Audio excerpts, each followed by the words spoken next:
오늘 성경 말씀은 시편 23편 1절에서 6절입니다. 시편 23편은 성도라면 누구라도 좋아하는 시라고 할 수 있습니다.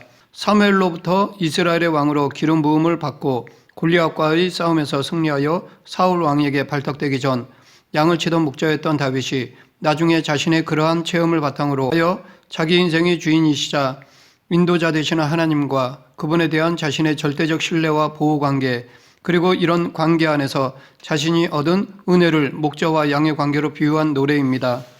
이 시편 안에 담겨있는 의미를 살펴보고 우리들에게 필요한 교훈을 알아보겠습니다. 다윗은 여호와는 나의 목자라고 하였습니다. 이는 곧 자신은 양이라는 것을 의미합니다. 성경에는 이처럼 하나님을 목자로 그를 믿고 따르는 자를 양으로 묘사하는 예가 많이 있습니다. 그런데 성경이 이처럼 하나님과 인생의 관계를 목자와 양의 관계로 묘사하는 데에는 나름대로 그 이유가 있습니다. 그것은 양과 같은 인생에게는 목자와 같은 존재가 반드시 필요하며 그 목자와 같은 존재가 바로 하나님이심을 가르쳐주고자 하기 위함입니다. 실예로 우리들에게는 양과 같은 특성이 있습니다. 우선 양은 방향 감각이 없는 동물입니다. 양은 자기들끼리 놔두면 길을 찾지 못하고 이리저리 방황합니다. 다음으로 양은 무력한 존재입니다. 대부분의 동물들에게는 어느 정도 자기를 지킬 수 있는 방어 능력이 있습니다. 그러나 양은 어떠한 방어 능력도 없는 동물입니다. 마지막으로 양은 더러움에 쉽게 오염되는 존재입니다. 뿐만 아니라 스스로는 그 오염을 제거할 능력도 없습니다. 바로 이러한 이유로 양에게는 목자가 절대적으로 필요한 것입니다. 양은 목자의 인도를 받을 때 바른 길로 갈 수 있고 목숨을 노리는 사나운 짐승으로부터 보호를 받을 수 있으며 더러움의 오염으로부터 자기를 깨끗하게 할 수 있습니다. 이것은 우리도 마찬가지입니다. 양들에게 방향 감각이 없는 것처럼 타락하여 영적 능력을 상실한 우리도 스스로는 어디가 바른 길인지, 어디가 생명의 길인지, 어디로 가야 꼴을 얻을 수 있는지 알지 못해 방황하기는 마찬가지입니다. 또한 우리는 사단으로부터의 공격에 속수무책으로 당할 수밖에 없습니다. 자기 스스로는 이 사단의 공격을 방어하거나 물리칠 수 없습니다. 또한 우리는 죄의 오염을 씻을 수도 없습니다. 그러하기에 우리도 목자가 절대적으로 필요합니다. 우리가 바른 인생길을 가고 사단의 괴계로부터 영혼을 지키며 죄를 씻어 깨끗게 되기 위해서는 목자가 있어야 합니다. 그러면 누가 우리의 목자입니까? 다윗의 고백과 같이 우리 인생의 목자는 여호와 하나님이십니다. 여호와 하나님만이 우리 인생의 유일한 목자이시며 진정한 목자이십니다. 왜냐하면 여호와 하나님이 우리를 지으시고 온 우주 만물을 다스리시는 만왕의 왕이시기 때문입니다. 창조자이시고 온 우주 만물을 다스리시는 여호와 하나님만이 우리의 참 목자 되십니다. 그 여호와 하나님을 목자로 삼으면 살아가는 데 있어서 부족함이 없습니다. 물론 이 부족함은 우리의 기준이 아니라 하나님의 기준입니다. 하지만 하나님의 기준이 가장 공정하고 바른 것이기에 우리는 이 하나님의 기준에 따라야 합니다. 지나치거나 부족함이 없는 가장 적절한 분량으로 우리의 필요를 채워주십니다. 과거 출애굽한 이스라엘 백성들은 40년간이나 먹을 것, 마실 것, 입을 것, 신을 것이 없는 광야에서 생활하였지만 아무런 부족함이 없었습니다. 그런데 그들은 얼마간의 시간이 흐른 후 그들에게 고기가 없다고 불평하였습니다. 이 불평은 무엇이 부족한 것이 아니라 그들의 마음에 감사가 부족하였기 때문입니다. 하나님은 지금도 우리에게 부족함이 없게 하십니다. 인간적인 눈으로 보면 누구는 풍성하고 누구는 모자란 것 같아 보이지만 사실은 누구나 부족함이 없습니다. 그러하기에 우리는 하나님의 시선으로 자신을 바라볼 수 있도록 하며 감사하며 자족하는 삶을 살아야 할 것입니다. 이렇게 여호와 하나님을 목자로 삼은 다윗은 그 여호와 하나님께서 내 영혼을 소생시키시고 자기 이름을 위하여 의의 길로 인도하시는 도다라고 찬양하였습니다. 성경에서 이름은 그 존재의 본질을 나타내는 경우가 많습니다. 하나님의 이름이 그 대표적인 경우라고 봅니다. 그러하기에 우리는 성경에서 하나님의 이름을 아는 것만으로도 하나님이 어떠한 분이신지를 알 수 있습니다. 그런데 이 성경에 나오는 하나님의 이름 가운데 가장 대표적인 것이 바로 여호와입니다. 이 이름은 하나님께서 친히 그리고 처음으로 모세에게 계시해 주신 이름입니다. 그런데 하나님께서 여호와라는 이름을 가르쳐 주실 때의 상황을 보면 하나님은 먼저 모세를 향하여 내가 정녕 너와 함께 있으리라 라고 약속하여 주셨습니다. 그리고 곧이어 나는 스스로 있는 자라고 당신을 계시하셨습니다. 이 나는 스스로 있는 자라는 의미의 이름이 곧 여호와입니다. 그러므로 이 여호와라는 이름에는 내가 너와 함께한다라는 의미가 담겨 있다고 하겠습니다. 즉 다윗이 여호와는 나의 목자라고 한 고백 안에는 하나님께서 자기와 함께하시며 인도하신다는 의미가 담겨 있는 것입니다. 또한 목자는 양과 함께하며 양을 바른 길로 인도함으로써 양에게 생명과 안식을 누리게 하는 존재입니다. 이와 마찬가지로 여호와라는 이름에는 하나님이 당신의 사람과 함께하며 그를 바른 길로 인도하시는 분이라는 의미도 담겨 있습니다. 그러하기에 다윗은 3절에서 하나님은 자기 이름을 위하여 의의 길로 인도하시는 도다라고 하였던 것입니다. 이 의는 하나님의 속성 중에 하나입니다. 그러하기에 하나님이 자기 이름의 명예를 위하여 우리를 의의 길로 인도하시는 분이라는 것으로 볼 수 있습니다. 하나님은 당신이 계시하신 거룩한 이름의 명예를 필연적으로 지키시는데 이를 위해 공경에 처한 자기 백성 곧 당신이 기르시는 양으로 삼으신 다윗과 이스라엘을 보호하시고 소성케 하시며 의로운 길로 인도해 주시는 것입니다. 성경 여러 곳에서 증거하는 바 질병 가운데 고통당하는 자를 고치시고 노임을 주시는 사역, 가난한 자에게 새 힘을 주고 강하게 하시는 사역, 시리와 절망에 잠겨 죽을 위기에 처한 자에게 새로운 삶의 희망과 용기를 부여함으로 승리케 하시는 사역 등은 모두 여호와께서 자기의 거룩하신 이름을 두고 그 백성에게 약속하신 것들입니다. 그런데 원문을 직역하면 3절은 나의 영혼을 그가 소생시키신다. 그가 나를 의의 길들로 인도하신다. 그의 이름을 위하여가 됩니다. 즉 원문으로 볼 때 그의 이름을 위하여가 본절의 마지막에 나옵니다. 이로 보아 그의 이름을 위하여가 하나님께서 다윗을 의의 길로 인도하시려는 목적으로만이 아님을 알 수 있습니다. 즉 그의 이름을 위하여는 다윗을 의의 길로 인도하시는 목적만 아니라 다윗의 영혼을 소생시키려는 목적으로도 볼 수 있습니다. 그런데 이를 좀 더 근본적으로 보면 자기 이름을 위하여라는 말은 본래 자기의 이름이 그렇기 때문에 라는 의미로 보아도 무방합니다. 그러하기에 그렇게 본다면 이 말은 하나님의 이름의 뜻이 본래 당신의 사람과 함께 하시며 인도하시는 분이기 때문에 우리를 의의 길로 인도하신다라는 것입니다. 즉 이것은 하나님의 이름이 우리를 인도하시는 목적이 아니라 원인이 된다는 것입니다. 이렇게 하나님은 당신의 이름에 나타난 본질적 속성상 우리를 의의 길로 인도하실 수밖에 없습니다. 물론 하나님께서 자기 이름의 명예를 위해 우리를 의의 길로 인도하신다고 해도 우리는 하나님의 동행과 선하신 인도를 확신할 수 있습니다. 그러나 하나님의 본질적 속성이 우리와 함께하며 인도하실 수밖에 없는 분이라고 할 때 우리는 더욱 확고하게 하나님의 동행과 인도를 확신할 수 있습니다.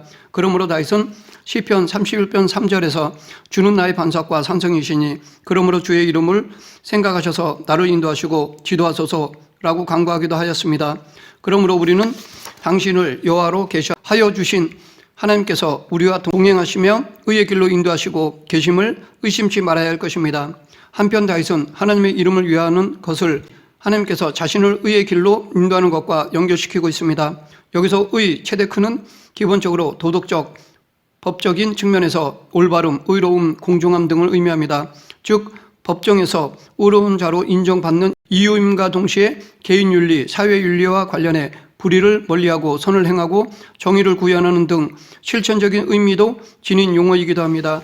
여기서는 이 같은 기본적인 의미와 연결해 신앙적인 의미, 즉 최고의 재판장이신 하나님의 판단에 거리낌이 없는 온전한 삶을 살아가는 것을 나타내는 표현으로 사용되었습니다.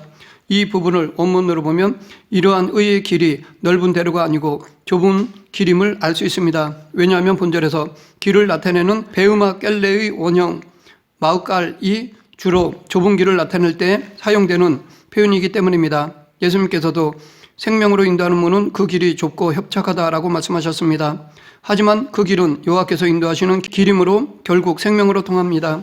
여기서 인도하시는 도다에 해당하는 아네헤니의 원형 나하는 앞서가다 안내하다라는 뜻으로 이것은 목자가 양을 이끌고 앞서가는 모습을 묘사한 말입니다.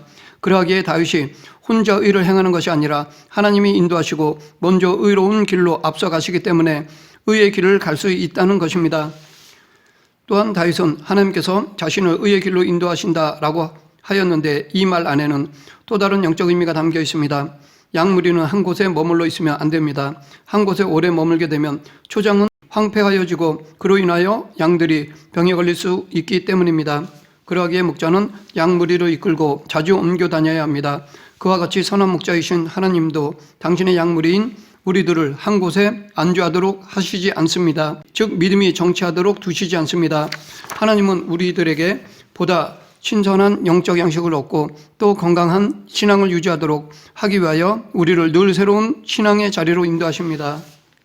다시 말해 우리를 더 건강하게 성장시키기 위해, 더 성숙시키기 위해 현실에 안주하도록 두시지 않으신다는 것입니다.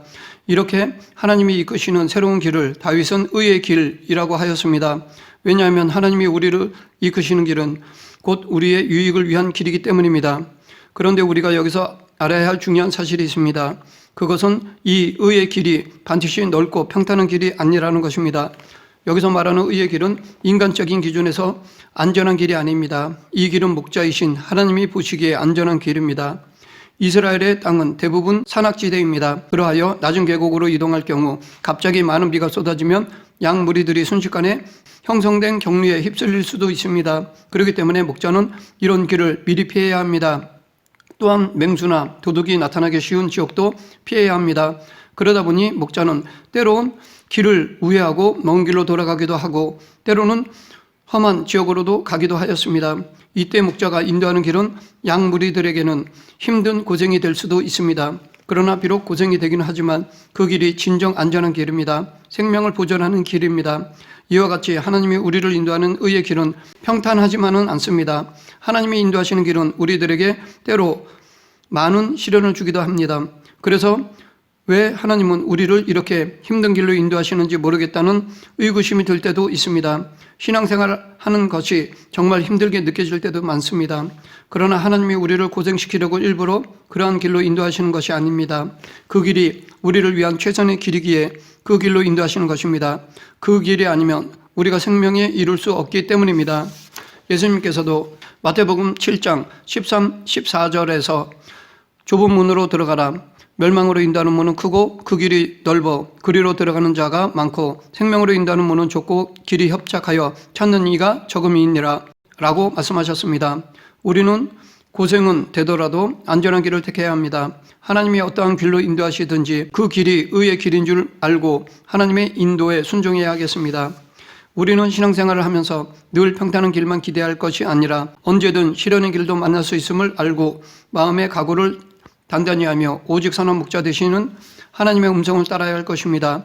그럴 때 우리는 궁극적으로 영원히 푸른 초정이 펼쳐져 있고 항상 맑은 생명수가 흐르는 하나님 나라에서 영원한 안식을 누리게 될 것입니다. 이런 믿음이 있었기에 다윗은 마지막 6절에서 내 평생의 선하심과 인자하심이 반드시 나를 따르리니 내가 여호와의 집에 영원히 살리로다 라고 고백하였던 것입니다. 여기서 선하심의 원어 토부는 하나님께서 창조사역 당시에 당신이 지으신 피조물을 보시고 하신 말씀 곧 좋았더라와 같은 말입니다. 그러하기에 이 하나님의 선하심이란 하나님의 뜻과 목적에 맞는 것을 의미합니다. 이러한 하나님의 선하심이 다윗은 자신을 따른다고 확신하였습니다. 또한 인자하심의 원어 헤세드는 하나님의 피조물 특히 하나님이 택하신 자들에 대한 변함없는 사랑을 나타냅니다. 이러한 하나님의 사랑이 평생 동안 다윗을 따른다는 것입니다. 그렇기 때문에 다윗은 마치 사망의 골짜기와 같은 상황에 처하여서도 낙심하지 않고 하나님을 바라보고 찬미할 수 있었던 것입니다. 또한 여기 따르다의 원형 라다프는 주로 적이 추격해 올 때 쓰는 말인데 다윗은 이 단어를 사용함으로써 자신의 원수 대신 하나님의 선하심과 인자심이 자신을 끈질기게 따라 붙을 것임을 나타내고 있습니다.